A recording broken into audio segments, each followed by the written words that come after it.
starts with clarity of vision. If you don't have the clarity of vision, whatever next thing you get, you're not going to see it through because you don't have the clarity of vision. So the point of my pain was being told you will never run or jump again. And all that stuff, I was like, you know what? Like, I want to be able to take this even bigger. If you know why you do what you do, you have to know how to charge for what you do. That's how you're going to change your life, and that's how you're going to leave a legacy for your children and your family. You got to know your worth.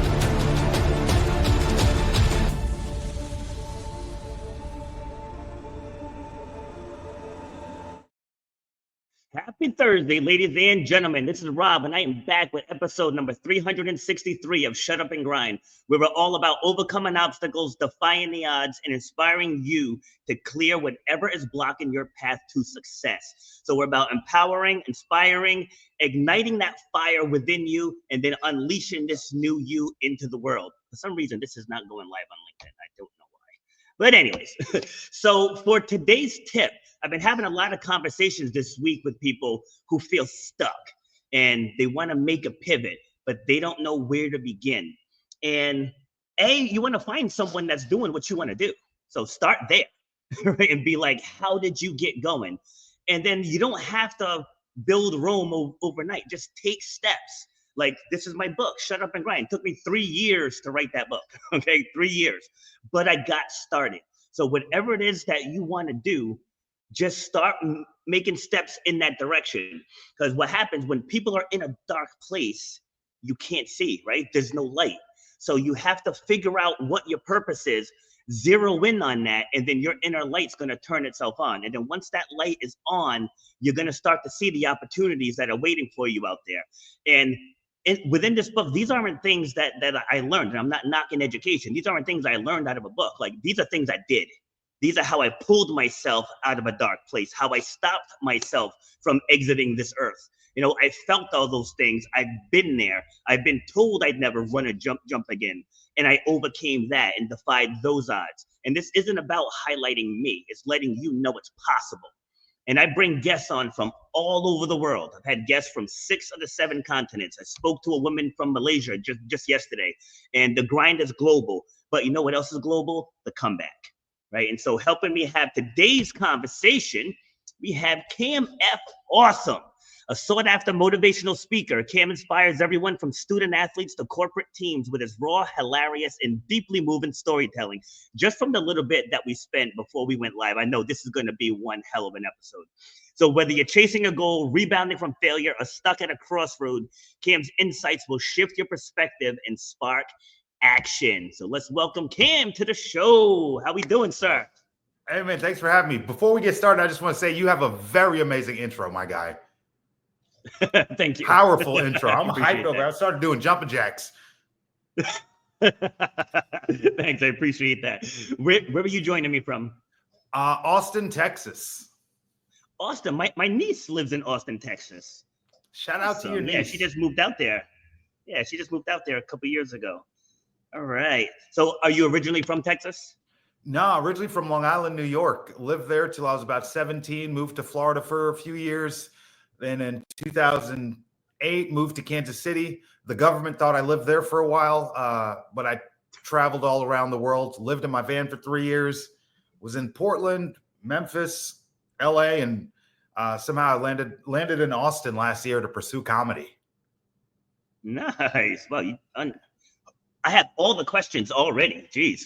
But before we dive into that, first, let's describe you. Who is Cam? Oh, Cam is dope. Not in the hospitality industry, but I am nice.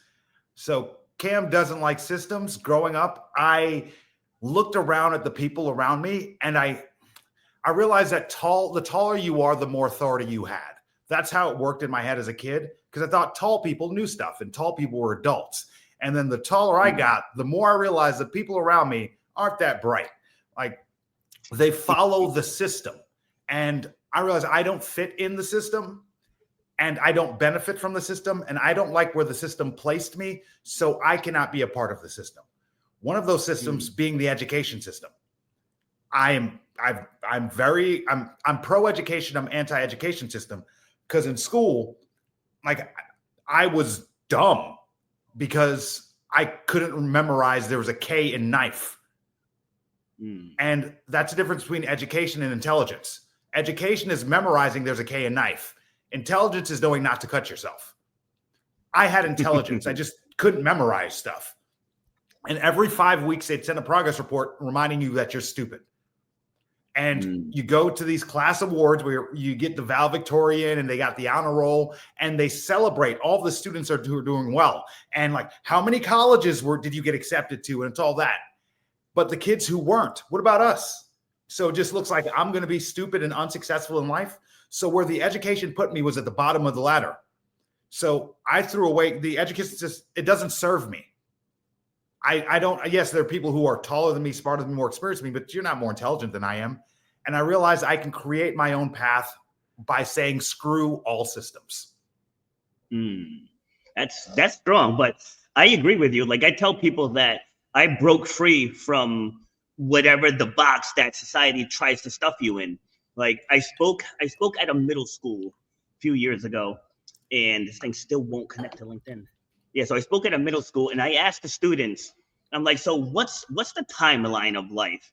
And now these are middle school kids. You're talking 11, 12, and 13, right? So they're like, you go to school, you go to college, you work, you retire, you die. And like, they already have that in their heads. And to your point, you have to break free from that, right? So how were you able to break free? Well, the first thing is I realized that my dad owned a construction company, and he was just a side business on the weekends. But so he would drive a cement truck Monday through Friday, but on like Saturday morning, he'd pick me up. I didn't live with him, so I'd see him on the weekends. He'd pick me up. We'd go to Home Depot, and he would grab 2 laborers or 3 laborers for $100 each. Okay. They're on the back of the pickup truck. I'm in the back of the pickup truck with the laborers because I wanted to be a man. I was like 9, but I wanted to be like one of them, because in my mind, that's what a man is. A lot of talks about what being a man is. Like, most males aren't men in the eyes of these construction workers. So like, I grew up in the back of the pickup truck with them. They made $100 a day. And on Saturday, they'd break up the concrete, throw it in a dumpster. Sunday, my dad would pick up 1 laborer for $100 and 2 floaters. Those are the guys who make the concrete smooth. They get paid $4.50 a day. And they use the tool to make the concrete smooth. They don't do any hard physical work like the $100 workers, but they know how to use tools.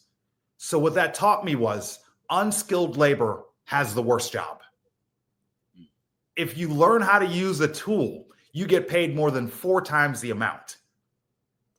So immediately I learned, I don't want to be unskilled labor. But then I realized I don't want to be skilled labor. They make $4.50 a day. My dad wore white sneakers because he wanted everyone to know he wasn't going to do anything on the construction site. He wasn't there to do any physical labor. He got paid a few $1,000s by organizing skilled and unskilled people who weren't willing to take the risk of the job going bad. Because if a client didn't pay or something went wrong, my dad was on the hook. But I realized if you were to take the responsibility for the unskilled workers and the skilled workers, you make more than both of them combined. So I took the approach that education doesn't serve me. Education teaches me how to be an employee. I'm not working for anyone. Bingo. I'll hustle. I'll work with you. I won't work for you. I'll work to learn from you. But if it doesn't benefit me in the long run, I'm not giving you my services. And that was hard for me at first. So I realized college wasn't my path. At 16, I joined the boxing gym because I was getting bullied a lot. And my bullying started in elementary school. A kid slammed my head into a brick wall in 3rd grade, and I was sent to the hospital with a concussion. The school salute, when I say it was on site, anytime this kid saw me, he was after me. And it got to the point where the school would release me 10 minutes early at the end of the day so I could get home before he got to me. And on that walk home, obviously it's a classroom. I'm packing up my bags. I'm leaving 10 minutes early. Everyone knows why I'm leaving early. And I knew why I was leaving early. And on that walk home, I reminded myself, because I'm afraid. I'm a coward. I can't defend myself. And I became the story I told myself. I got to middle school. I started volunteering in the nurse's office during my lunch hour because I was afraid to be in the lunchroom around all those people. because I was afraid a fight was going to break out. And it never did until ninth grade, my first week of high school. Got into my first fight and I lost. But in my defense, she was very strong. Like not how you want to start your high school story, getting beat up by a girl. So I joined the boxing gym because I thought if I joined the boxing gym, did the workout, and looked like a big buff boxer, I could defend myself against bullies and people would leave me alone. So when I joined the boxing gym, I never made a team before. I'm not athletic. I'm not good at sports. But I thought the harder I worked out, the faster I would be safe. When I joined the gym, I saw all the naturally gifted people. In 6 months, I caught up to them because they showed up that good. They never got better. I showed up not good, but I outworked everyone. And I moved in my senior year of high school, after boxing for about a year, I moved from New York to Florida, where I realized I could reinvent myself. No one knows who I am. I'm not the kid who got beat up by the girl in this new high school. And I decided to create a character. I used to be Cameron, and I shortened my name down to Cam. And Cam was outgoing. He was funny. I created all of these characteristics Cam was. When I got to Florida, me could develop a Jamaican accent. I knew how to be the wiser. Now, granted, that's how much you could reinvent yourself. Like no one knows. So I became this really cool person. And in high school, everyone bought it, except for me. I was the only one who didn't actually believe it. Now, my walk to the gym every day after school was 6 miles. You remember iPods? Oh, yeah. Yeah, I didn't have one, which meant I just had to walk with my thoughts for 3 hours a day. So every day after school, I had a 3-hour walk. And when I was walking home from school early in elementary school, I told myself a story about how I was a loser.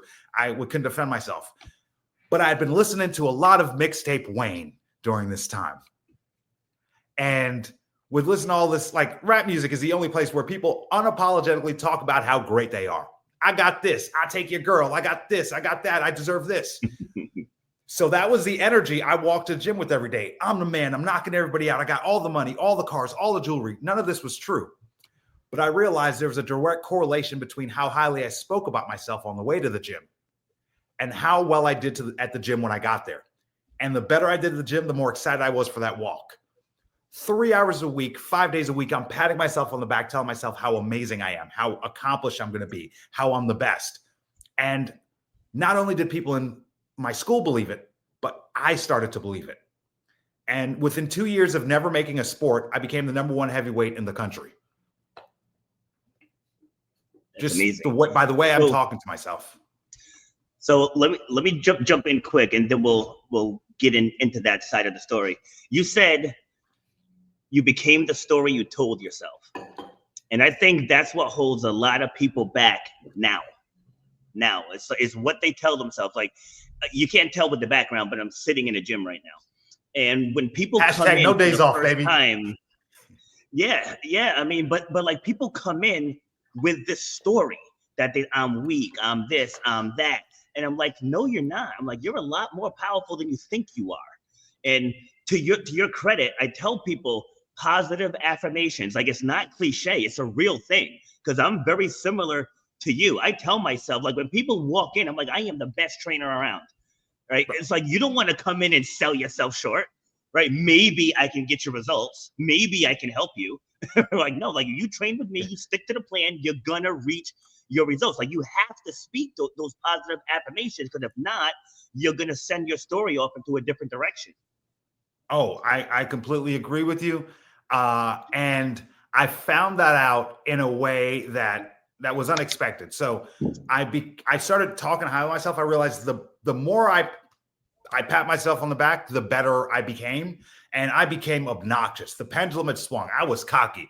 I knew I was going around. I thought sportsmanship was for people who weren't sure they were going to win. I knew I was going to win. I wore capes. I danced the ring. I was the man. I won nationals every year.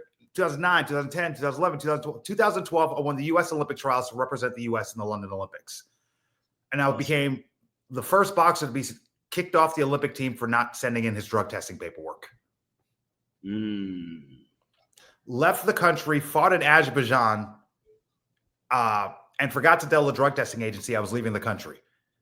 They showed up to my home in Kansas City to give me a random drug test. I wasn't there. Missed drug test, a positive drug test.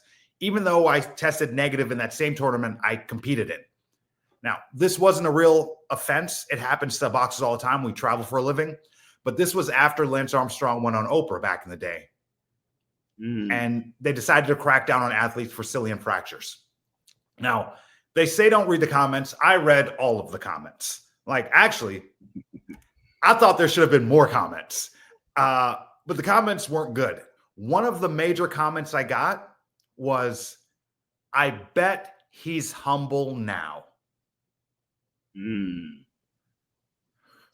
how that makes you feel. Man, have you ever looked up the definition of humility? Yeah.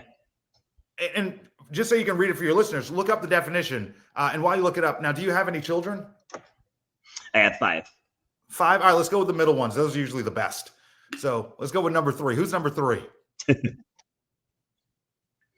That is my daughter, Kaylin. So think about Kaylin when you... 18. Okay. Think about Kaylin when you read this definition. Okay, so it's a modest or low view of one's own importance, humbleness. Now, question. Would you wish that upon your daughter? Read that definition again. Yeah, true. Okay, I got you. A modest or low view of one's own importance. Yeah, I see. Is there a second definition? No, it was just that one. Okay. So we'll leave it there. So the Latin root word is humilis, which means lowly. Now, you're killing it in the podcasting world, right? And you run into someone who's not. What do we usually do in this moment? We don't brag about how great we are. What do? We usually humble ourselves down. Not to where they are, but a little bit lower so they can feel good about themselves. My question is, who does humility serve? Not you. And not them. Now, yeah. And if you want to have the real talk about it, and a lot of people don't like this conversation because it's controversial and it's attached to a lot of people's beliefs, but the cornerstone of imposter syndrome is humility. Someone works really hard to get somewhere. They get there and then they pretend they don't deserve to be there. Why? Because their whole life they've been told, don't celebrate too much. Don't talk too highly about yourself. Don't make other people who aren't as good as you feel bad. So what do? We continuously shrink ourselves. Now, you can't ask your daughter to reach for the stars if she remains grounded. But humility being such a Christian value, which not my jam, but I see how it's detrimental for your everyday life. Life will humble you. You don't need to humble yourself. So in 2012, I realized how hurtful humility is. So I went out to City Hall. I spent $178 and I legally changed my last name to Awesome. I'm dope. I'm not pretending I'm not to make you feel better about yourself. Now, me feeling good about me got nothing to do with you. I think I'm amazing. I think you're even amazing, more amazing than I am. But I threw away the idea of humility because it doesn't serve me. So in my old gym, my old gym was called RBF Fitness. On the backs of my shirts one says the man, one says the boss, the other one says I'm awesome. Because I agree with you.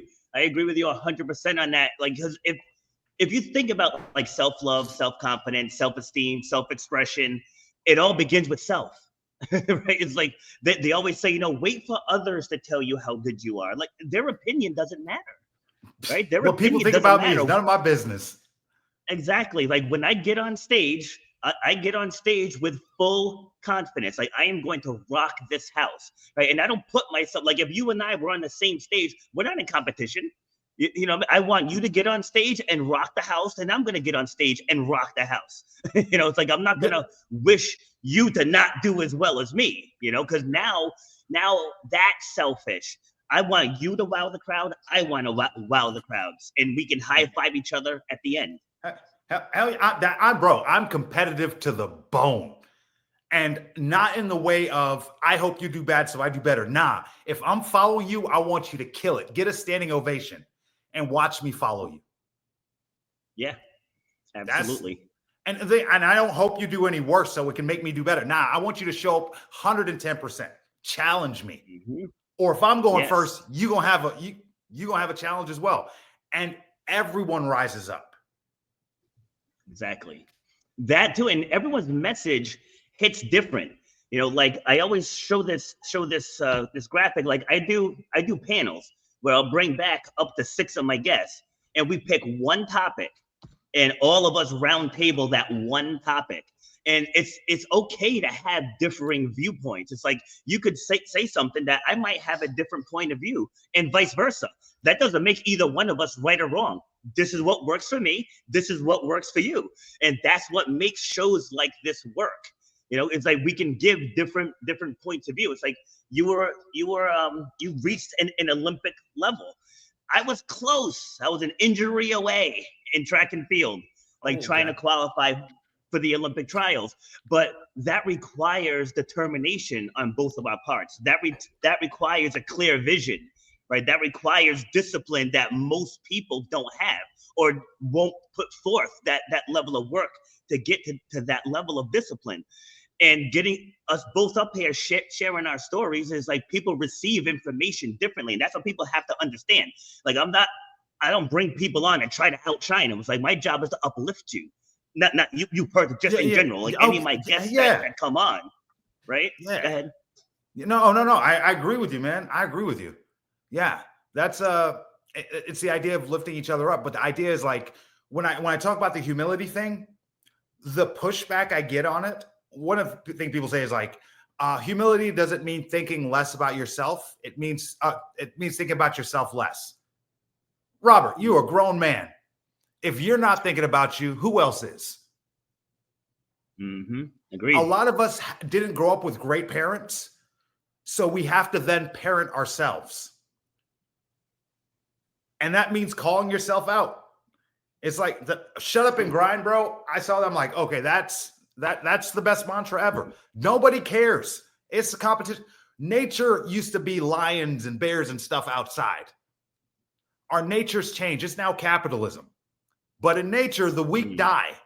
Same happens in business. That's true. Like, so there's no participation trophies. Don't nobody care about your feelings. Shut up and grind. I want to touch on something you said earlier, because you mentioned the word cocky, right? And I want to clarify for anyone listening, there's a difference between having high confidence and being cocky.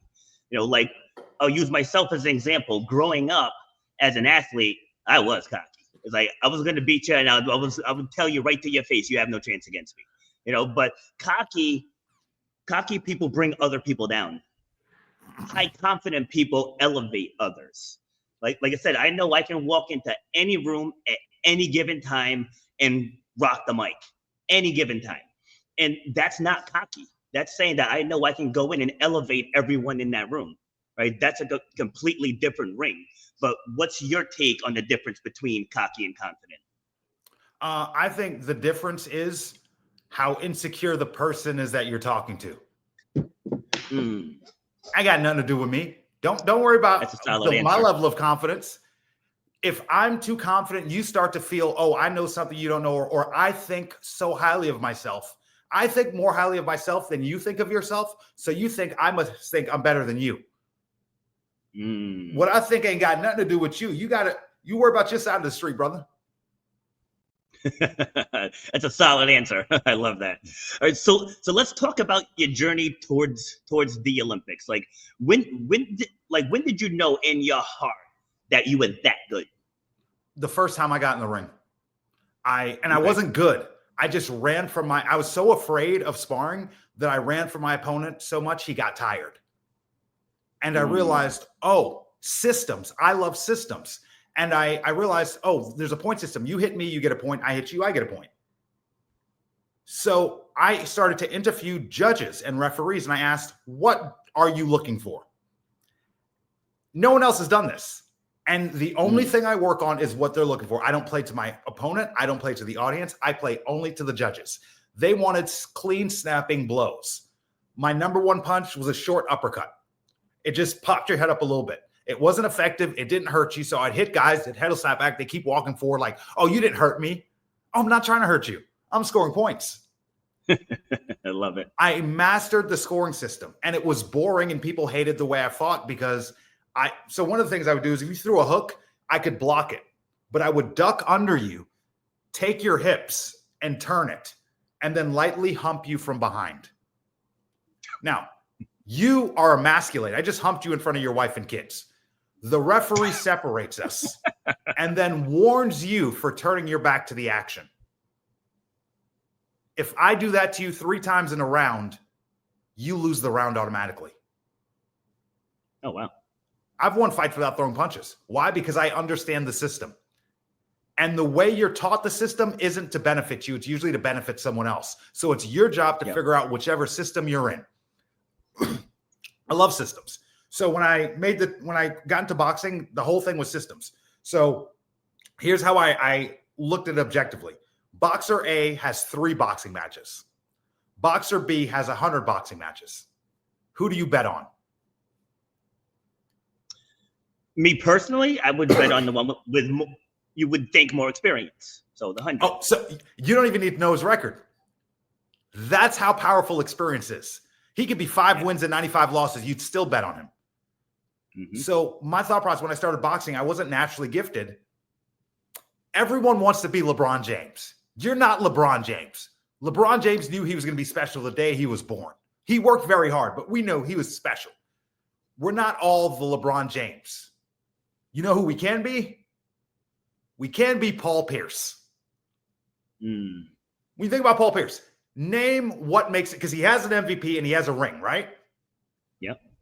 When you think about Paul Pierce, what's special about him? Is it his dunking ability? Is it his crossover? Is it his 3-point shot? What is it? No one knows. He's not special. Yeah. He's a dog. He is a dog. And for the ones of us who aren't the LeBron Jameses, who aren't massively big and we have that athletic ability to us, we can still get to that level. We just have to take the Paul Pierce route. Because I don't know too much about him. He's my favorite player because he's not special. And he became the best. That's the approach I took with boxing. So I said, okay, I'm not going to be undefeated. I know that. If a boxer has 50 boxing matches, that's a lot. I don't care about my record. I'm going to go fight everyone. And after 100 boxing matches, I'm going to probably be the best. By the time I hit 200 fights, I was winning based off just experience. I don't even need to be in shape. I retired with more wins than any other boxer in U.S. history. And 2008, a year into boxing, I qualified for Olympic trials. I lost. 2012, I won the Olympic trials, but got suspended and kicked off. So Netflix did a documentary, Counterpunch, that showcases my story returning to boxing. I changed my last name. I rebranded myself, and I started to treat myself not as an athlete, but as an entertainer. Because when you identify as an athlete and your sport leaves you, you don't know who you are. What was the name of the Netflix show? Counterpunch. Counterpunch. Yeah. Okay. All right. Sorry. Carry on. Yeah. So the idea of athlete privilege, right? And back in high school, the captain of the football team, he got in a fight, something happened, but he didn't get suspended because they had a game that day. You know that happens.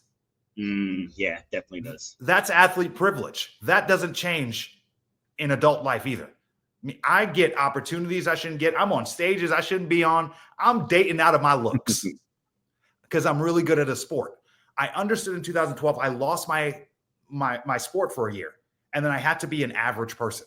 I had to pay for my own gym memberships, my own supplements, and I didn't get any special treatment. So when I returned to boxing, I did it to market myself bigger than the sport. So I changed my last name. I started wearing capes. I started to brand myself.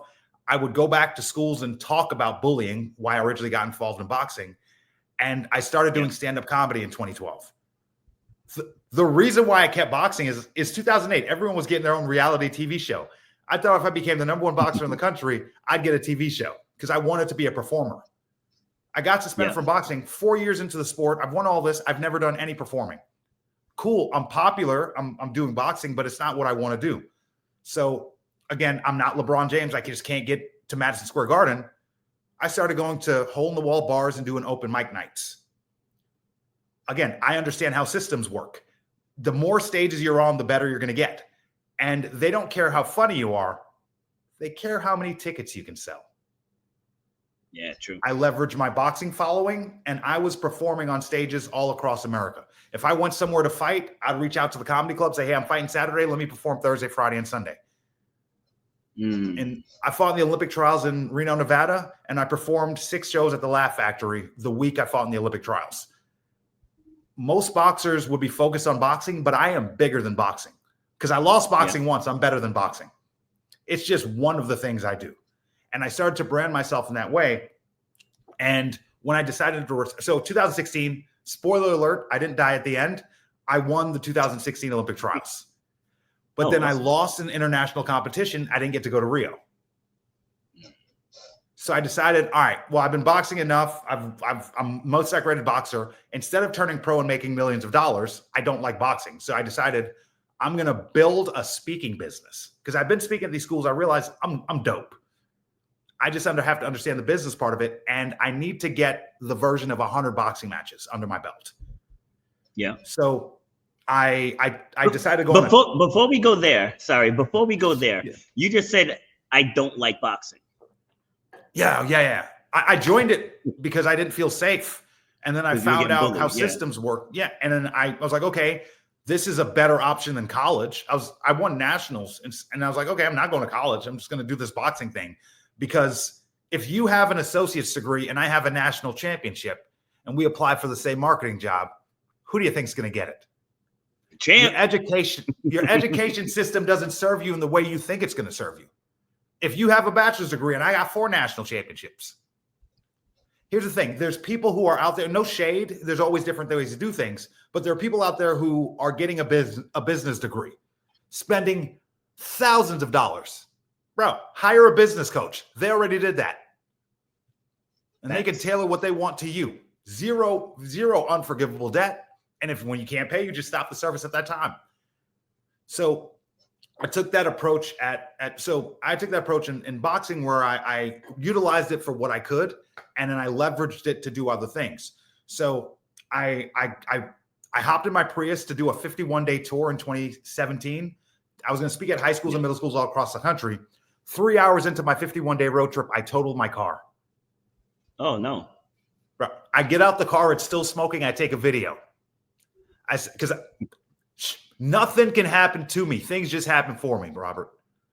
I took a video. I said 3 hours into my 51-day tour, the worst things that's ever happened to me has been after the best things that's ever happened to me has been after the worst things. Let's see what this turns out to be. That's now the opening video in my speeches. Like, I'm not going to be stopped. And I finished that tour. Problem was I didn't have a credit card at the time because I don't believe in credit cards. If you can't afford something, you don't deserve it. People say all you need to do is. That's why 95% of Americans are in debt. If someone starts something with all you need to do, don't listen to them. Okay. I didn't have a credit card. Here's where I was stuck. I had to rent a car, and I only had money to rent the car for 1 day. So I took it for 1 day, and I was like, yeah, I'll just not go and see this car for 52 days. And I would pull up to schools. I would use their Wi-Fi to try to book more gigs to try to pay for the car because that wasn't a part of my expenses. And it was very expensive. I made it to San Diego on my trip, and someone made a joke down by the river. Like, you can live in a van down by the river. It was a Chris Farley skit from Saturday Night Live back in the day. And I was like, oh, people can live in vans? I never considered that. I used the insurance money from my Prius. I bought a Dodge Sprinter. I couldn't afford AC or anything in it yet, but I just lived in a metal box for 3 years while I built my speaking business, traveled around the country, doing stand-up comedy, speaking at schools, emceeing vegan festivals, because I lost a bet and had to be vegan for 28 days. And I felt so good. I decided I'm not going to be vegan. I'm just going to do it till I find a reason not to. It's been 13 years. I haven't found a reason not to stop, but as of now, going pretty well. I'm going to keep it going. But hold up. I got to know what was the bet? Do you remember Manny Pacquiao versus Timothy Bradley? It vaguely rings a bell. That makes about as much sense as it should, because Bradley, I bet on Pacquiao. Bradley was vegan at the time, and I said if they lost, I'd do the vegan Engine 2 28-day challenge. But here's the thing. This is during my suspension. The diet entails sobriety. I didn't know that when I made the bet. And this is the first time during my suspension I had to be sober. Okay. I had to face my problems. I had to deal with my demons. And it was that sobriety that allowed me the space to find positivity in my life again. And I kind of realized, like, being vegan, that 28-day challenge saved my life. And I figured I would just do it until I found a reason not to. And I started emceeing vegan festivals because my thought process was, if I get an hour speech, I'm going to get good. I want 100-hour speeches because that's my 100 fights. But if I MC a festival, I'm on stage for 10 hours a day, 3 days in a week. I'm doing 3-day festivals. You get on stage, you do your talk. It's supposed to be an hour. You only do 20 minutes. I got to fill 40 minutes. Yeah. I did that for like 5 years. I learned how to fill time. I'm good on a mic. I'm cold. But that's from getting reps in. When I tell you I walk 6 miles to the gym every day, I lived in my van. Like, the reason why I show up, I did everything he would do. Why wouldn't I be him? I'm him. I did it. And once, like, people ask me, where do you get confidence from? All the shit I did. You're not willing to do that. The things I do, if you're not willing to do it, you can't stand next to me. And I'm not going to humble myself. You're not me. You couldn't do what I did. I barely could do what I did. I suffered. I struggled. You think I'm going to walk up in here meek? Nah. See, and people don't understand that concept. Because like I said, with my book, people would always ask me, like, how did you insert question? How did you, right? So I wrote a book detailing how I did it. And similar to what you just said, like, I've been through so much in my life. I've hit rock bottom a couple times. I fought back from it. Just 2 years ago, I literally lost everything. And I had to walk away from my fitness business. That was one of the toughest things that I've ever had to do. And like when I spoke about being in a dark time earlier, yeah, that was just 2 years ago. But I refocused on my purpose, right? And purpose is what got me there. And as I'm listening to you and the stories that you're sharing, you have a deep purpose, right? And so I know you kind of touched on it earlier, but I want you to just revisit, where does that strong conviction come from? Resentment, anger. I joined the boxing gym, 1, for bullying, 2, boxing was my dad's favorite sport. And I was like, oh, this will make us closer. And then after I told him I was going to start boxing, he told me I would never be a good boxer. I had weak wrists. Very specific comment. And I'm a very F you type of guy. So I just decided to dedicate my life to showing him. Yeah. But also I spent all these years boxing partly out of resentment to show that I'm capable of doing it. It wasn't something I necessarily liked doing. I did enjoy traveling. I got to go to over 30 countries representing Team USA and have all this life experience from it. But when I left, I moved out at 17. I did not have a safety net. If you don't have a safety net, you're a lot less willing to fall. Yeah, true. So how do you keep going? True. Well, if I stop, I will die. Just like a shark. If a shark stops, he's going to die. So I'm like, okay, I got suspended off the Olympic team. I lost everything. I'm supposed to be able to go cry, but I got rent. And now I can't have an income from boxing, so it's time to pivot. I'm on Craigslist. I'm making posts. Come train with the #1 heavyweight boxer in the country. I'm doing personal training sessions for $25 an hour. I'm getting 4 nurses at one time. I'm making $100 an hour. So I found a way to get my little hustle on. But it's like, no, shut up and grind. No one cares about your problem. We all got problems. Yeah, absolutely. And again, especially with the younger generation, that mentality is like starting to be erased. If you think about, yeah, it's definitely being erased, because I said the same thing. I'm like, I don't have time to be depressed. You know what I mean? It's like, I don't have time for that, between being at the gym, doing my podcast, guesting on podcasts, coaching track and field. I work at a restaurant on the weekends, and I'm launching a speaker business next month. It's like, where do I have time in there to feel sorry for myself? It's like, and when you show up, right, and this, when you show up for people, like I know you said your game really wasn't about the audience, but it kind of is. People show up to see you. right? So you got to show up and give them a show. When you're on stages, you got to show up and you got to help people feel, whatever your talks are about. And when you're in that position, you don't have time for that stuff, right? No. And I would say, because I'm not flawless, and I want to share this. In 2012, when I got kicked off the Olympic team, it hurt. It was embarrassing. And when I shared it with people, and it's going to sound weird, but they offered me this almost pity, and it felt good. It was almost reassuring. It's like the more people I told, and they felt sorry for me, and I felt good because of that pity. It was like, oh, someone relates. It's like I had like empathy or sympathy. I just liked the pity.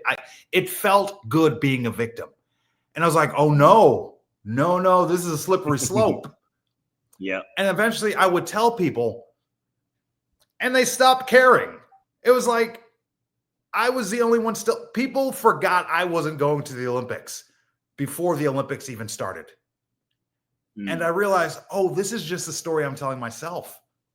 I'm telling myself I'm sad. I'm a loser. Everyone hates me. Everyone's looking at me funny. No one cares. Everyone's so absorbed in their own shit that no one cares about you or your problems. Like the line you flubbed on a speech 3 weeks ago. No one cares. You fell at a restaurant. The family who was having dinner, they forgot you fell a week later. The overweight person in the swimsuit at the pool, do you remember that person? No, you don't. But that overweight person, so afraid to put on the swimsuit, jump in the pool. No one cares about you. You know how many things I'm dealing with? You think I care that you're fat? You think I care that this, like, I have my own issues. And it took me learning the spotlight theory. It's the concept that you believe that you're the center of attention at all times, and you think people are always looking at you. You pull up to a light, you think everyone's looking at you in your car. Ain't nobody looking at you. That's so true. Shut up and grind. I did an episode probably 2 years ago about fake problems. As human beings, we are constantly creating fake problems. Like here in the gym, I'll give someone an exercise and he or she will look at the weight and be like, that's too heavy. I'm like, you didn't even pick it up. Like, how do you know it's too heavy? Right? You didn't pick, I can't speak in front of a crowd. I'm like, you don't have stage fright. You're just unprepared. Like if I had to, like I said earlier, I can rock any stage on what I'm well versed at. If you ask me to get on stage and speak about biomechanics, I'm going to be the dumbest guy in the room. Like I'm not versed in that. So to your point, you said it earlier about getting reps in. Like that's what I tell people. If you're not good speaking, turn on your camera and speak. Speak until you get good at it. You're going to get comfortable, right? Yeah, you're going to get comfortable telling your story over and over. You're going to find parts of your story that you long forgot about.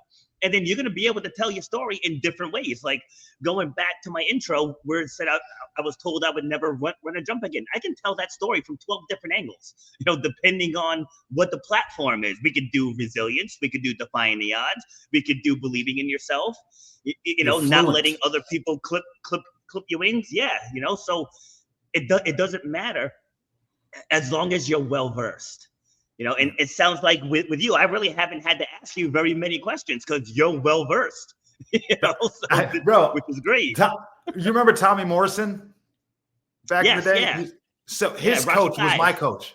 So his coach was my coach back in the day. He was the owner of Ringside. And when we first started working together, he started coaching me. We went in for an interview and he said, you know why you're here. Let them ask you one question.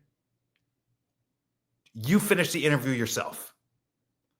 And I realized so many people just answer with one word questions, but he taught me the way to answer a question and keep it going. And then if I keep it going, I'll eventually drop a gem that you will pick up and we'll continue the conversation. But it was only from doing thousands of interviews did I understand how a conversation is supposed to flow. It is the rep, bro. You're so right. It is the reps. But here's why people are afraid to start. Because looking foolish is the cost of entry. You don't have stage fright. You're afraid to suck. Bags. Yeah, you're going to suck. You're going to suck for probably first year. You don't deserve to be good yet. As you know, you probably run into speakers who see, because you're an amazing speaker. You probably run the speakers like, oh, how do I get where you are? You don't want to do that because you know how to get here, but all the secrets to success are in books. It's actually not even a secret anymore.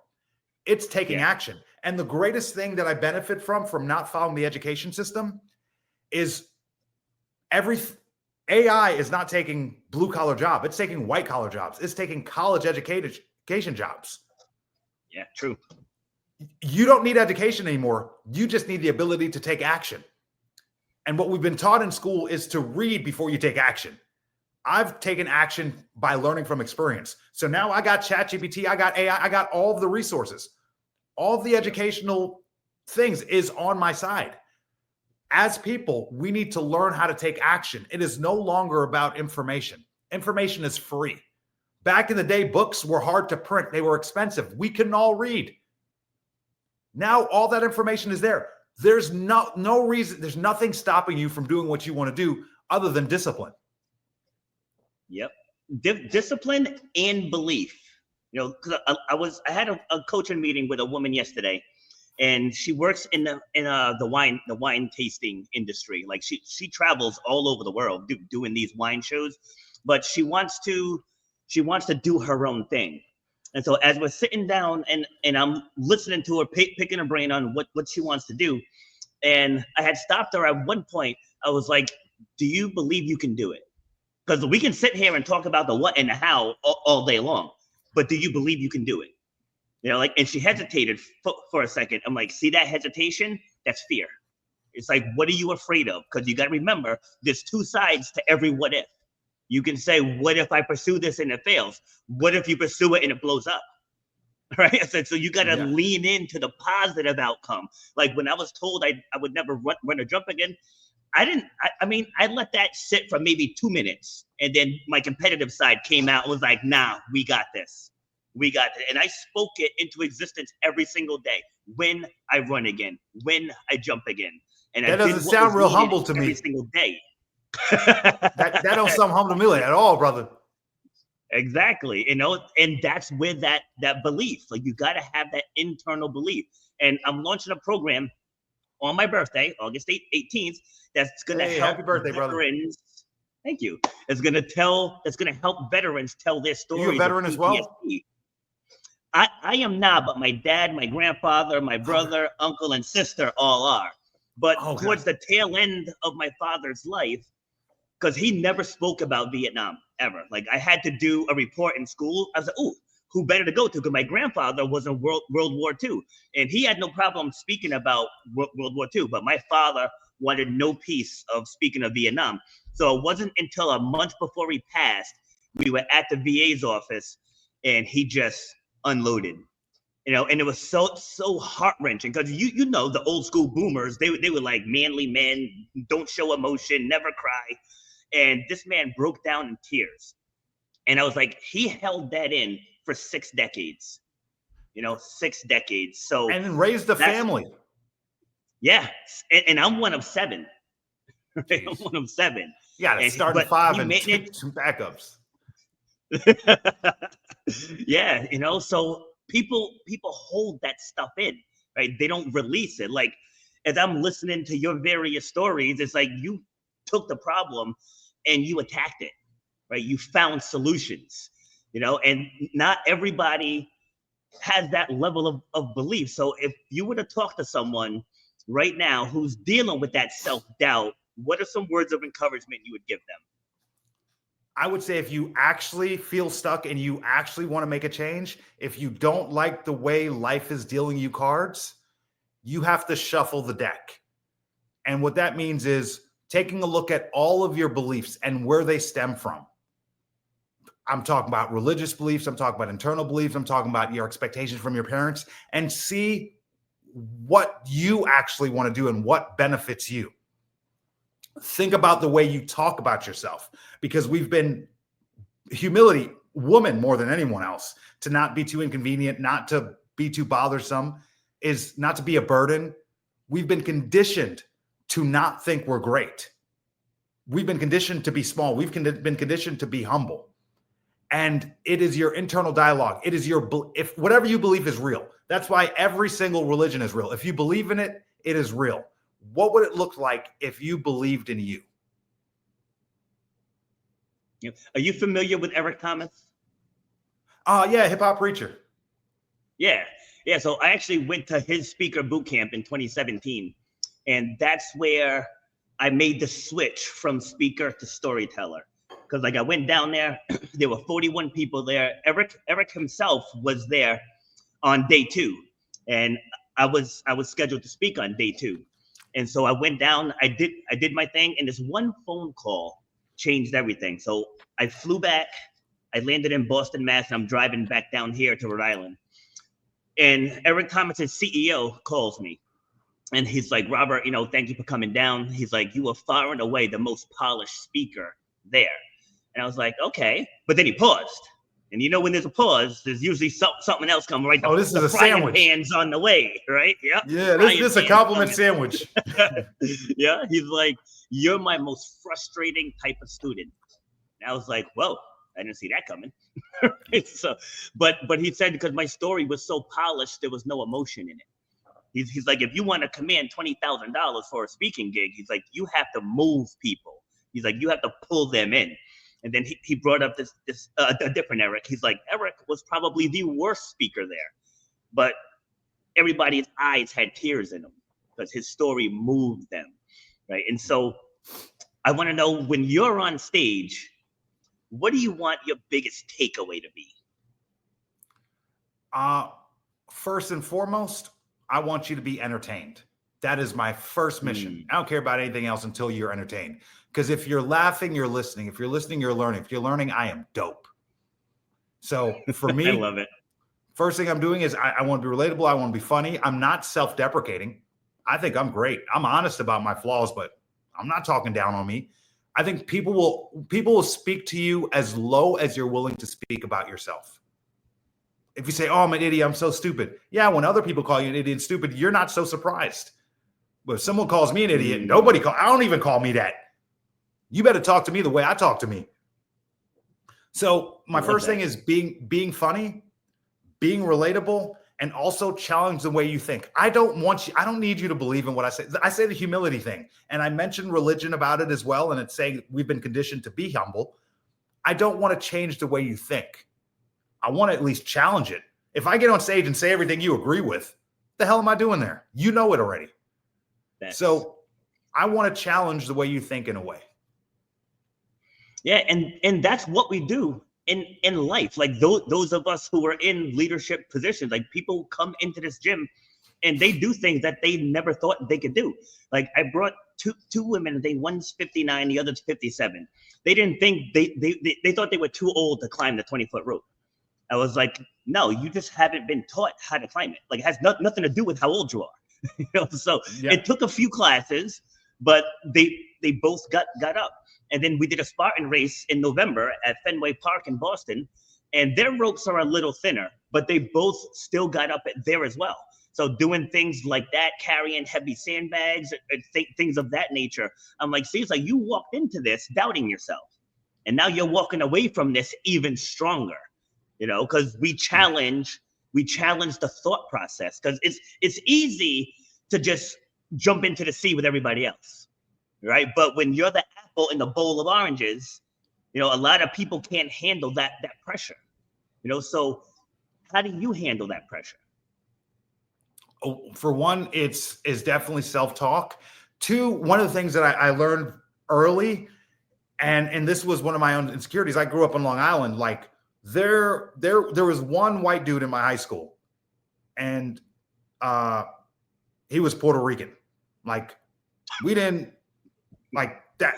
There wasn't like we didn't see white people. So I would go to like when I started getting 19, 20, I would go to these meetings. I would go to happy hours, and I would be the only black one in the room. And I would feel like, oh, they don't think I'm supposed to be here. I don't belong here. And I started to tell myself the story that I don't belong there. So I show up with that energy as if I don't belong there. And people aren't as welcoming when you show up with a different energy. So I show up like apprehensive about them, like, oh, you don't think I belong here. And I don't give them that warmth. And in return, they don't give it to me. I didn't earn it. And then I'm like, oh, I was right. They don't want me here. And I realized that so often we project our insecurities on other people and find a reason to believe what we already believed. So I started changing the narrative. Like when I walk into I get on stage, I talk to doctors, I talk to lawyers. You're not any better than me. Yeah, you know something I don't know, but also a whole graduating class knows the stuff that you know. I've got life experience. So thanks. I like that. I value what I'm bringing to the table, and I understand what I went through, what I did, and what I have to offer. And when I show up as this is very valuable. I don't show up as I didn't get a doctorate, or I didn't get accepted into college, so maybe this isn't. Nah, I'm dope, and I've done everything it is to prove it. So I'm showing up as if I belong. I deserve to be there. It's when you think about entitled people, think about an entitled person, right? What's most upsetting about them is they usually get everything they want. Yeah. And the reason why we hate them is they are getting things they think they deserve, but we don't think we deserve the things they're getting. So by default, we don't like them. It's like, nah, don't hate on him for knowing his worth. True. Increase your own worth. True. So along those lines, I went to a networking event at the Northern Rhode Island Chamber of Commerce a few years ago. And now, like I said, I manage a gym. Like this is my uniform, right? This is what I wear. And so this was in the winter time. So I had my gym hoodie, my branded sweatpants, and that's what I walked into this networking meeting wearing. And when I walked in, like you could cut the judgment with a knife. Right, because everybody else had 3-piece suits on, and there was one other brown-skinned guy in there, but everyone else was white. And we sit down and we start talking, and everybody's just like kind of snobbish and trying to like out knowledge everyone. You know what I mean? And I just cut down, like I went down to each person. I was like, when you were speaking, it said you spoke for 5 minutes. I have no idea what you do. You know, it's like you didn't break that down. You said, and I just went right around the room, and they were all just like, I was like, yeah, it's like you guys didn't think I came equipped like that, because I don't have a college degree either. But like you, I've been through life. You know, like I clawed my way, you know, to get to what I'm doing now. Like I clawed my way, and when that program launches next month, we're gonna 10x everything. You know, so it's about having that belief in yourself. And like you said multiple times, you're like, I'm dope, you know? And I tell people, like, how are you? And my response is always, I'm awesome. You know, like, I'm awesome. And people are like, all the time, like, yeah. They're like, well, how can you sustain that? Because being miserable sucks. Yeah. You know what I mean? Being miserable is a choice. Right? Yes, exactly. It's like bad things happen. I'm just as human as everyone else, you know, but if I go outside and I have a flat tire, I'm going to change the tire and move on with my day. It's like, but people will get a flat tire in the morning and let that ruin their entire day. I'm not built like that. And from what I get, you aren't either. Because I know ain't nobody can come change my tire. And I could either stand in front of my car and complain about my tire, or I could call AAA and work out of my car until they show up. It's like either way, like the tire needs to get fixed. And that's hard to kind of comprehend. And that's when you have to realize emotions aren't real. Right? If you ever dealt with a breakup, you break up on Sunday, Monday you hate her, Tuesday you miss her, Wednesday you want to get back, Thursday you hate all her friends, Friday you miss her. Like none of your decisions you will make in the next week are logical. They're based off emotion. You have to remove your emotion away from decision making. Like we live in this culture of everyone's supposed to embrace their feelings. No, your feelings don't matter. Feelings are a privilege. That's mourning is a privilege. Like someone passes away, you get to stay home for a couple of days from work. Because some people can't do that. Even mourning is a privilege. Like one thing you kind of talked about, like wearing what you wear on stage or to these networking meetings. That was one of the things I struggled with, because being an athlete, it was a tank top, flip-flops, socks, and basketball shorts. That was my uniform, because I work out multiple times a day. It's what I wear. Yep. And then what happened was I started to try to get into speaking, and I was trying to leave the youth world, get into the corporate space. And the number one thing I heard was, Cam, if you want success in speaking, you have to cut your hair to be more appropriate for a corporate audience. Now, when I heard that, I was like, nah, I'm not.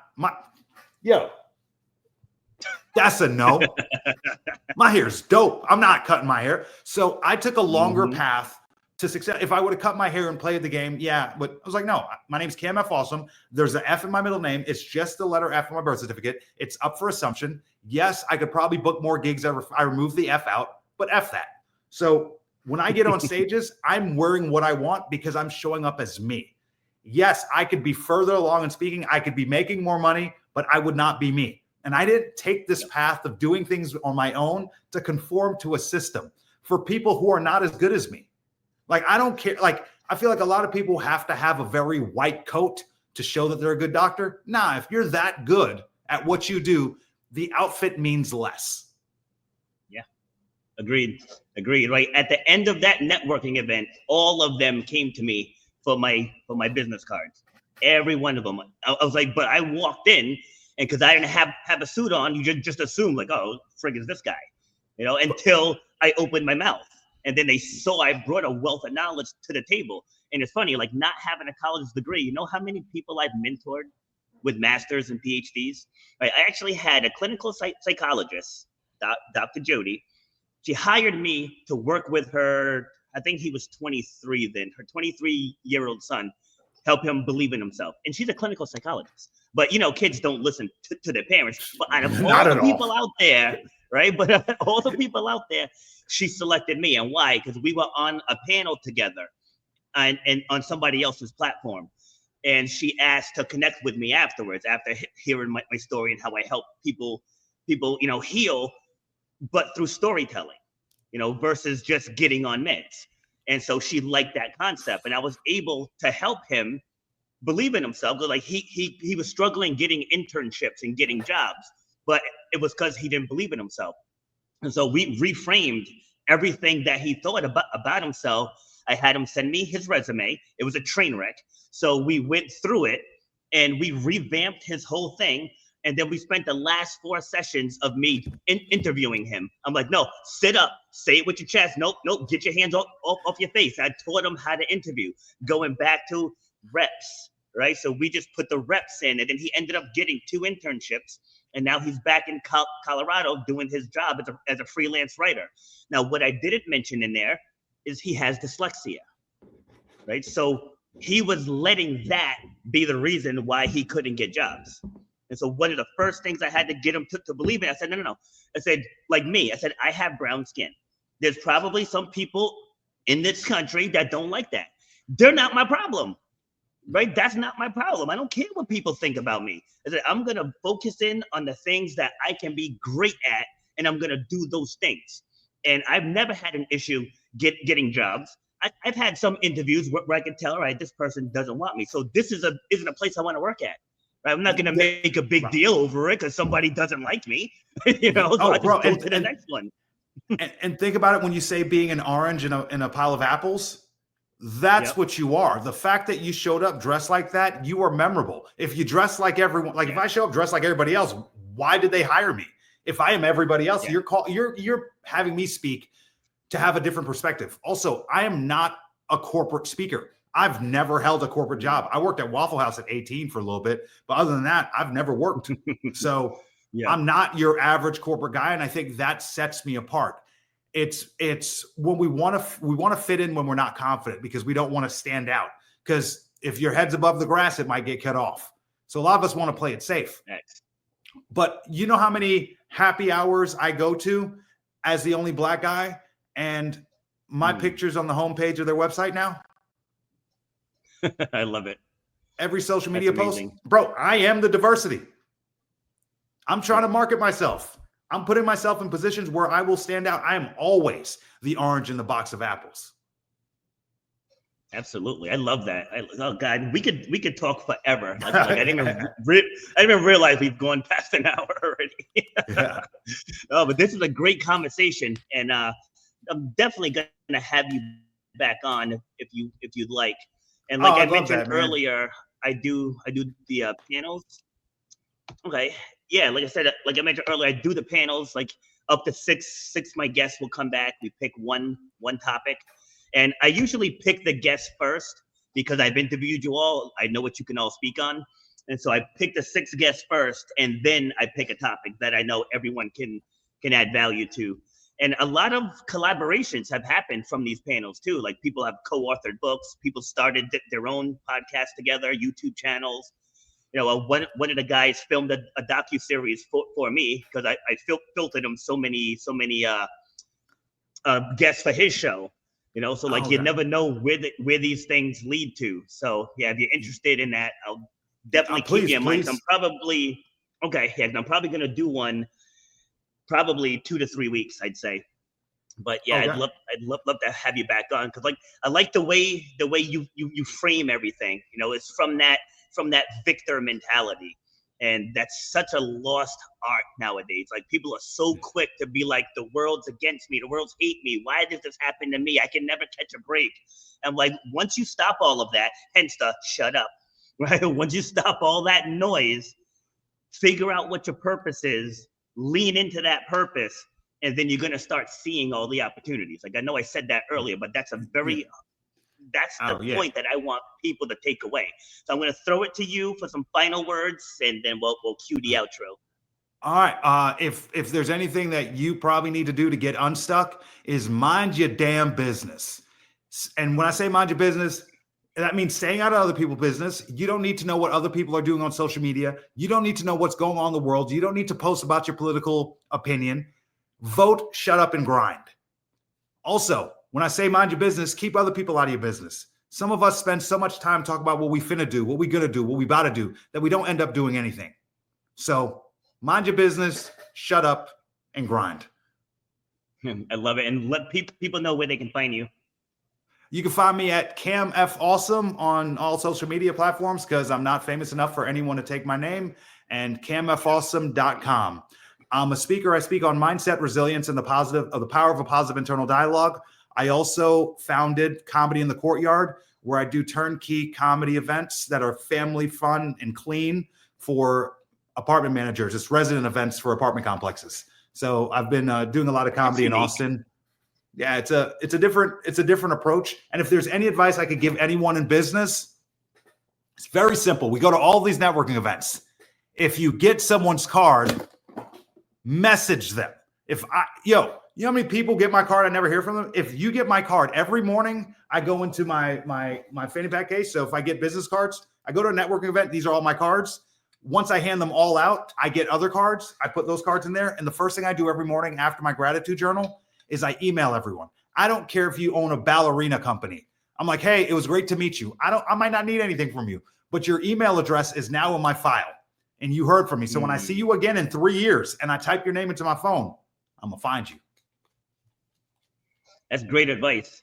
Like I'm definitely guilty of that at times, because just doing so much, I'm like, oh yeah, I'll get at that person. But doing it first thing in the morning, that's a great idea because now life can't get in the way. So that's a great idea. Yeah.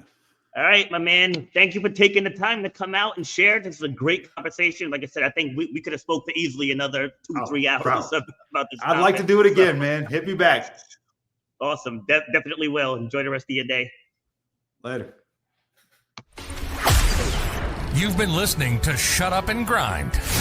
We hope you've gotten some useful and practical information from this show. Robert has over 20 years experience pouring his knowledge and expertise at many events in the service and fitness industry, as well as secondary schools and universities. He has a true passion for helping others break through the barriers that are holding them back. To book Robert B. Foster to speak or to reach out, go to robertbfoster.com. Till next time, shut up and grind.